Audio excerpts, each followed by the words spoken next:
Hello दोस्तों, कैसे हैं आप सब। स्वागत है आप सभी का कॉमिक वर्ल्ड चैनल पर। तो चलिए दोस्तों, शुरू करते हैं राज कॉमिक्स में भोकाल सीरीज़ की अगली कॉमिक्स काल कुंडली। इससे पहले जितनी भी भोकाल की कॉमिक्स है वो आपको भोकाल की प्लेलिस्ट में मिल जाएंगी।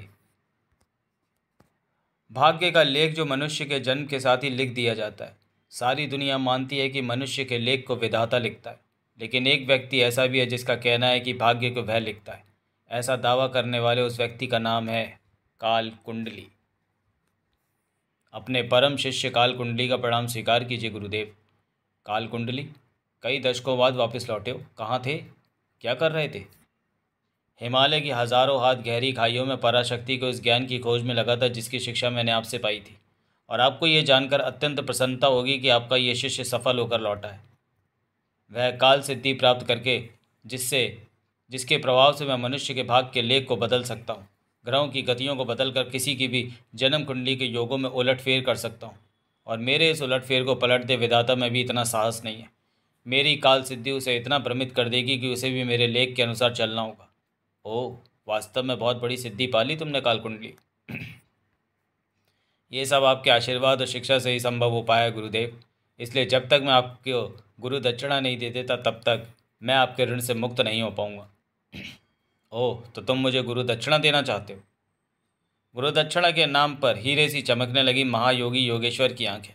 योगेश्वर के संबंध में जानने के लिए पढ़े गुरु दक्षिणा।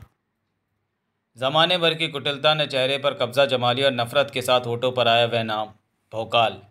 मुझे गुरु दक्षिणा में महाघमंडी भोकाल का शीश अपने समक्ष झुका चाहिए काल कुंडली। और साथ ही विकास नगर में वो सम्मान चाहिए जो राजा विकास मोहन के समय में था। क्या तुम मुझे वह गुरु दक्षिणा दे सकोगे गुरुदेव। आपकी इस मांग को तो चुटकियों में पूरा कर सकता है आपका ये शिष्य। आपको गुरु दक्षिणा देने शीघ्र ही वापस लौटूंगा गुरुदेव।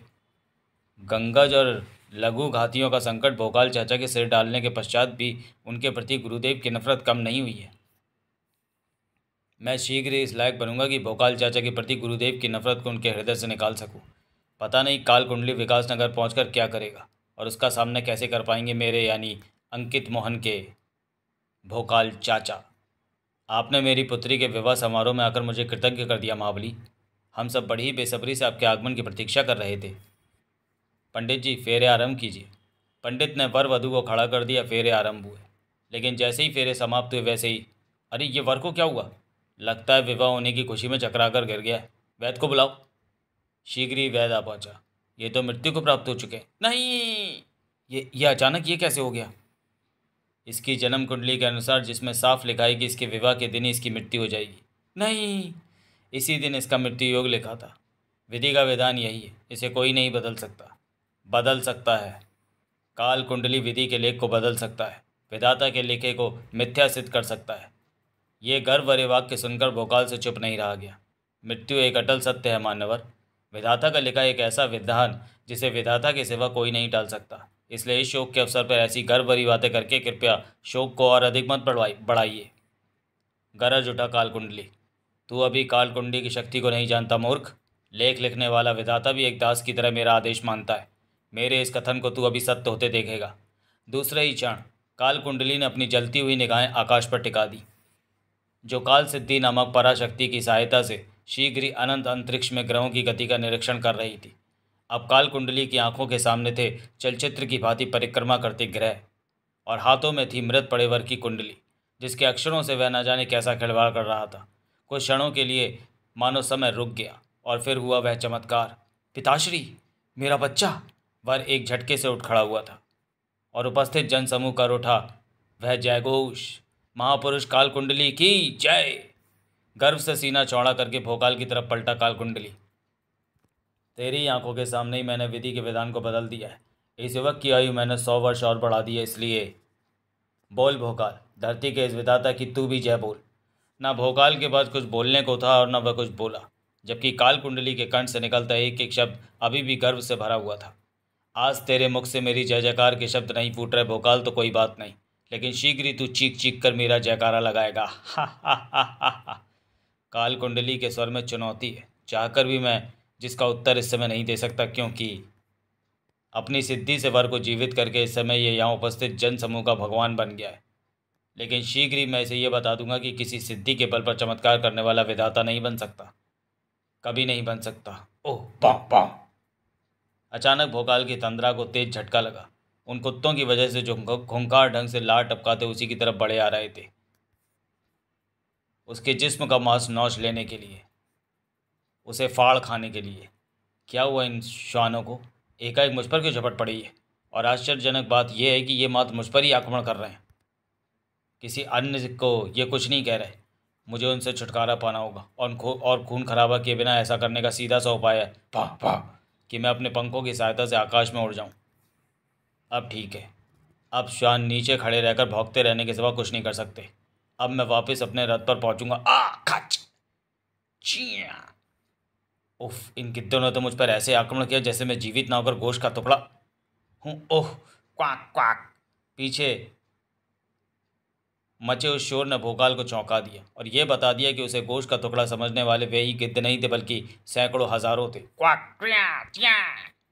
हे गुरु, हे महागुरु, इतने सारे गिद्ध और सभी मेरी ही तरफ पड़ रहे हैं। ये तो मुझे क्षण भर में ही नोच खाएंगे, इसलिए ये सोच विचार करने का नहीं, कुछ कर गुजरने का समय है। भोकाल के मस्तिष्क ने जो सोचा उसे उसके मस्तक पर मौजूद प्रहारा ने तुरंत ही साकार रूप दे दिया। प्रहारा की किरणों से बना यह विशाल जाल मुझे इस संकट से बचाएगा। नीचे उपस्थित हिंसक श्वान अब कहीं नजर नहीं आ रहे। मुझे किसी आकाशीय संकट को निमंत्रण देने के लिए उड़ते रहने की कोई आवश्यकता नहीं, इसलिए मुझे नीचे मौजूद अपने रथ पर पहुंचना चाहिए। भोकाल का ऐसा सोचना गलत सिद्ध हुआ। ओह, ये रथ के अश्वों को क्या हुआ? मेरे रथ पर सवार होते ही बिना आके ये ऐसे भाग खड़े हुए हैं जैसे इन्होंने आधी तूफान से शर्त लगा ली हो। ओह, इनकी गति तो पल प्रतिपल बढ़ती जा रही है। एकदम ऐसे भाग रहे हैं ये जैसे जैसे ये पागल हो गए हैं। अचानक ये मेरे साथ क्या हो रहा है? पहले श्वान, फिर गिद्ध और अब यह अश्व मेरे प्राण लेने पर क्यों तुले? क्या कारण है इसका? कारण तेरी समझ में नहीं आएगा भोकाल, जबकि कारण एकदम सीधा सा है। मैंने तेरी कुंडली में दुर्घटना योग लिख दिया है, और जिसके भाग में दुर्घटना लिखी हो संसार की हर वस्तु उसकी शत्रु हो जाती है, और तब तक शत्रु रहती है जब तक पूरी नहीं हो जाती भाग में लिखी दुर्घटना। फड़ाक उह। द्रुत गति से भागते अश्वरथ को लेकर नगरी के मुख्य द्वार से जा टकराए। सब कुछ इतनी तेजी से हुआ कि भोकाल चाहकर भी कुछ नहीं कर पाया। कर पाता भी तो कैसे? उसके भाग में दुर्घटना योग्य जो लिखा था, और भाग्य का लिखा भला कौन टाल सकता था? ओह, रथ की भीषण टक्कर ने हीरे का द्वार मेरे ऊपर गिरा दिया।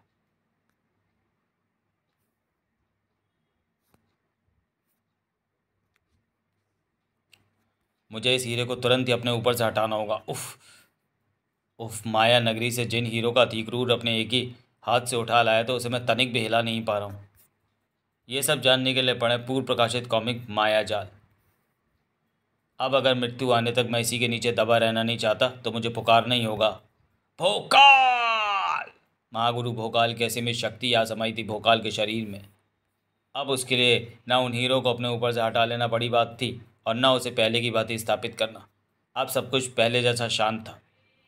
अगर कुछ शांत नहीं था तो वह था भोकाल का मस्तिष्क और विकास नगर के राज दरबार में अटकलों का बाजार। उसने मेरी आंखों के सामने उस मृत युवक की कुंडली में फेरबदल किया और अगले ही क्षण युवक अपने पैरों पर उठ खड़ा हुआ। अद्भुत!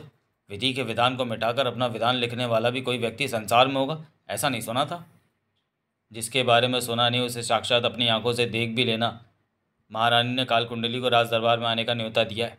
बस कुछ ही देर में वो आता होगा। सच, मैं तो उसे देखने के लिए अभी से उतावला हुआ जा रहा हूँ। तू ही क्या, उसे देखने के लिए तो पूरी प्रजा उतावली है, क्योंकि हर व्यक्ति उत्तम स्वास्थ्य और दीर्घायु की कामना रखता है। महारानी ने काल कुंडली को राज दरबार में आमंत्रित करके ठीक नहीं किया। न जाने मेरा दिल क्यों कहता है कि वह अच्छा आदमी नहीं है। भोकाल को जो व्यक्ति फूटी आंख नहीं सुहा रहा था उसे हर कोई सिर आंखों पर बैठाने के लिए उतावला था। राज दरबार में आपका स्वागत है मान्यवर काल कुंडली। मुझे अतिथि सत्कार देने के लिए धन्यवाद महारानी, परंतु मैं तुम्हारे आतिथ्य को तभी स्वीकार करूंगा जब भोकाल नामक ये उद्दंड व्यक्ति मेरे सामने से दूर हो जाएगा। महारानी उत्तर में कुछ कह पाती उससे पहले ही भोकाल बोल उठा। मैं स्वयं किसी आवश्यक कार्य से जाना चाहता था श्रीमान, यदि आपकी आज्ञा हो तो मैं चलूं? अवश्य। जब तक ये यहाँ व्यस्त है तब तक मेरे पास समय है कि मैं यह जानने का प्रयत्न करूं कि आखिर कौन है, कहाँ से आया है और इसकी शक्ति का राज क्या है।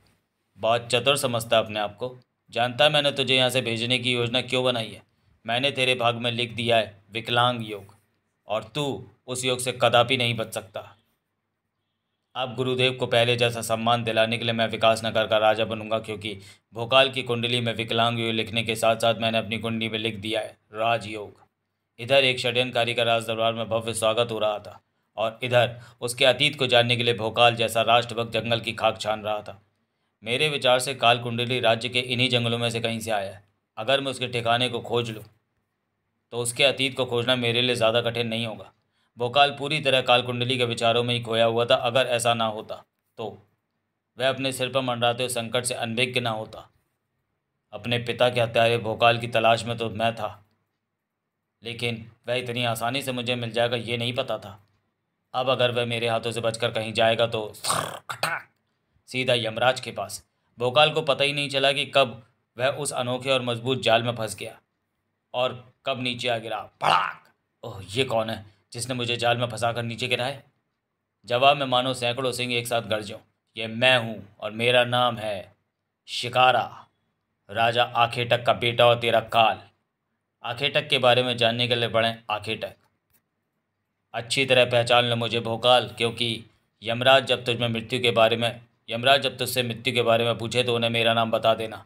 यमराज का चेहरा देखना किसके भाग में लिखा ये अभी पता चल जाता है दोस्त। ओह, हा हा हा हा हा। अगर तू अपनी ताकत से इस जाल को तोड़ने की सोच रहा है तो ये विचार त्याग दे भोकाल, क्योंकि पिछले दिनों मैंने इस जाल में 2 गैंडे फंसाए थे। इस जाल से वे तभी छूटे जब उनके प्राणों ने उनके शरीर का साथ छोड़ दिया। शिकारा सही कह रहा है, ये जाल सचमुच बहुत मजबूत है। इसे तोड़ने के लिए प्रहारा का प्रयोग करना होगा। अरे, प्रहारा तो मेरे सिर पर नहीं है। शिकारा ने जब मुझे नीचे पटका था शायद तभी वह मेरे माथे से छटक कर वहाँ जा गिरा। अब तो इस जाल को तोड़ने का एक ही रास्ता है कि मैं पुकारूं, भोकाल। इधर शक्तिशाली बनते भोकाल ने जाल तोड़ा और उधर विद्युत की गति को मात करते शिकारा ने उछाला वह शिकंजा। दूसरे ही क्षण अपनी तलवार धारण करने के लिए उठे भोकाल के हाथ उठे के उठे ही रह गए।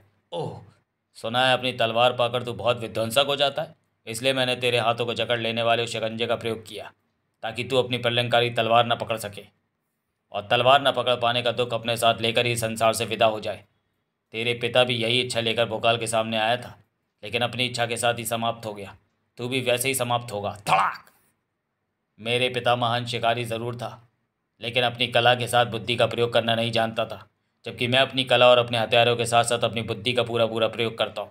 ऐसा करने से ना मात्र हथियारों की मारक क्षमता बढ़ जाती है, बल्कि खच, शिकार को बचने का अवसर भी नहीं मिलता। खच! आह! रस्सी कटने से छूटा वह भाला उसके कंधे के आर पार निकल गया। मात्र एक क्षण के लिए भोकाल का ध्यान शरीर में दौड़ी पीड़ा की तेज लहर की तरफ चला गया। उसी क्षण का शिकारा ने फायदा उठाया। इन शिकंजों का प्रयोग मैं अक्सर आदमखोर सिंहों को पकड़ने के लिए करता हूँ, क्योंकि इसमें जकड़ने के बाद सिंह टस से मस नहीं हो पाता, ठीक तेरी तरह। उफ, हाथों के बाद इसने शिकंजे से जकड़कर मेरी शरीर को भी असहाय कर दिया है। इनसे छुटकारा पाने के लिए मुझे अपने पंखों की सहायता से यहाँ से उड़कर जाना होगा। उफ, एक बार मैंने एक बहुत बड़े गरुड़ का शिकार किया था। शिकंजों में फंसने के बाद भी वह किसी तरह काबू ही नहीं आ रहा था। बहुत परेशान किया उसने। आखिर मैं समझ गया कि उसके शरीर में सबसे महत्वपूर्ण उसके पंख हैं, इसलिए मैंने तुरंत ही आखेटक चक्रों का प्रयोग किया और उसके विशाल पंखों को काट डाला और उसे विकलांग कर दिया, बिल्कुल ऐसे जैसे मैं तेरे पंख काट कर तुझे विकलांग कर रहा हूँ। खच खच! आ! भोकाल का शरीर विकलांग हुआ है, दुष्ट शिकारी, लेकिन उसकी सहन शक्ति और शत्रु को समाप्त करने की इच्छा नहीं। भड़ाक! उफ! मदमस्त हाथी की तरह विफर रहा है तू, और ऐसे हाथी का शिकार करने का सबसे अच्छा साधन यह है कि उसे किसी तरह ढकेले उस बड़े गड्ढे की तरफ जो पहले से ही उसके लिए खोदा गया हो। उफ! असंतुलित भोकाल का शरीर गहरे गड्ढे में गिरता चला गया। क्षण भर बाद ही भोकाल के शरीर से गड्ढे का तल और कान से शिकारा के शब्द टकराए। जानता है भोकाल, मदमस्त हाथी को गड्ढे में गिराने के बाद उसका मस्तक फोड़ा जाता है, और ऐसा करने के लिए मैं ज़्यादा कुछ नहीं करता, मात्र खंजर से एक रस्सी काटता हूँ। बाकी का काम उस रस्सी से बंधा कई मनों भारी और नुकीला पत्थर अपने आप कर देता है।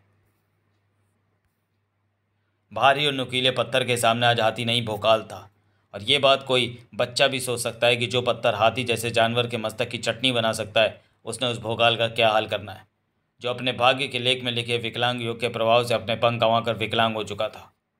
लेकिन जो परिस्थितियाँ इस समय भोकाल के सामने थी, उससे साफ लगता था कि लिखने वाले ने आज शायद भोकाल के भाग में विकलांग योग के साथ लिख दिया था मृत्यु योग। तो चलिए दोस्तों, वीडियो को यहीं समाप्त करते हैं और मिलते हैं भोकाल सीरीज़ के अगले कॉमिक में, जिसका नाम है मृत्यु योग में। तब तक के लिए धन्यवाद।